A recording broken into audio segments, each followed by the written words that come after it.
Alright, today I brought the rear rack for this bike and I installed it for myself instead of letting the shop people install it for me, because I will be paying extra $30. So it doesn't take long to install this rack. It takes around 40 minutes if you're doing it for the first time. So this is my upgrade.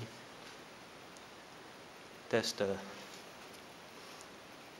back here.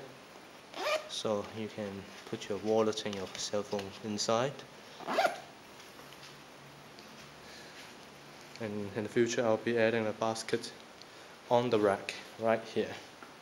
That looks pretty cool. Yeah.